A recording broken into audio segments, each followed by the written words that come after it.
Hi everybody, this is Rhys Barber from Audiology Associates. Thank you very much for watching our video today. We have a bilateral earwax removal for you. So we're just looking, we can see a large lump of wax here at the entrance to the canal. So using a standard size ulnar tube. Now it does look quite shiny, which normally means either it's wet or hardened up a little bit. And in this case it's because it's hardened up a little bit. So what you can see is the wax has become a little bit crumbly, to want of a better word. So we're just working some of this out of the canal using the standard ulnar. You can see I'm having a bit of difficulty here. It doesn't want to budge.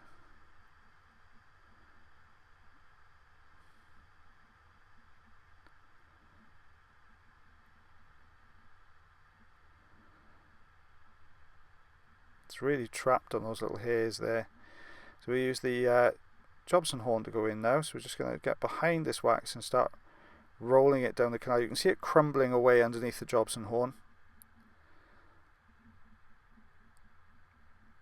There we go. You see a nice big chunk of wax. There we are, a couple of hairs in there. You can see the dry section at the back, and there we are. Came out in one nice piece, so that's perfect. Okay, same on this side. You can see it's got that sheen to it. A little bit of a gap at the top of the wax there. So we're just going to try a little bit of suction just to see if we can get it out using that way. Obviously with the suction, because it's pulling on the wax, it's less risk of causing the patient some discomfort, basically, was the reason why I tend to use suction a lot more than I use the Jobson horn. Because we've got the gap at the top, it's not really budging, so we're going to use the Jobson horn just to clear some of this. See, it's just breaking away. There you go. You can see how crumbly this wax is. We're taking away little tiny pieces, breaking away. It's quite dry. That's the first section there. Always aiming to go just over the top of the wax. Bring this down. You can see it all, rather than it staying together in one big piece like we did on the other side, you can see it's really crumbling in the center, so it's all just disintegrating as we pass the Jobson horn through. So we need to do a bit of tidying up in here. We use the standard size ulnar just to take some of these little bits away. And as you've seen me do on a couple of videos, we tend to try and use the ulnar sometimes just to pull the wax into the center. It helps to sort of compress it all together so we can either get a better grip with the suction, or sometimes we'll go back in with the Jobson horn and try and maneuver that out. You can see really kind of wiggling this wax and what looks like a bit of dry skin there as well. Just getting a grip on some of this. It's been really firm. It doesn't want to come out very easily. So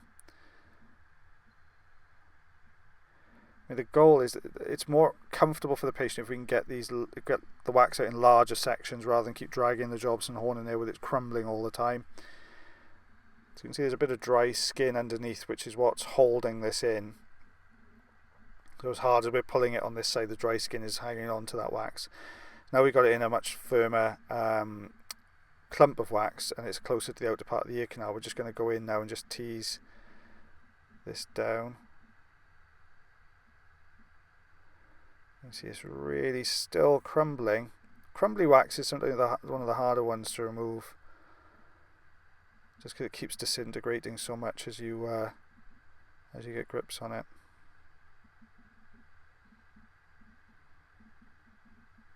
There, now we're starting to get some traction to it.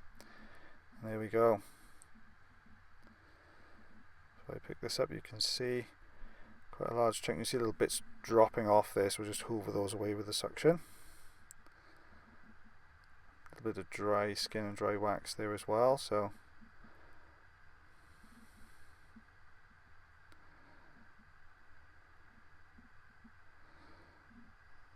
okay, we've got another section here. So it's close to the eardrum, just got a grip on that to take that away. There's a little bit of dry skin here to the right hand side, so I'm just going to slough that off so it doesn't cause the same problems again. And there we are, there's the eardrum. So it looks nice and healthy now. You can see this is the wax that we removed today and the tools we use. We've got the standard size ulnar and the Jobson horn there as well, and all measured up against the ruler for you. Lots of little crumbly pieces to the right hand side. there we are. As always guys, if you did like the video, then please like, share and subscribe, and take care.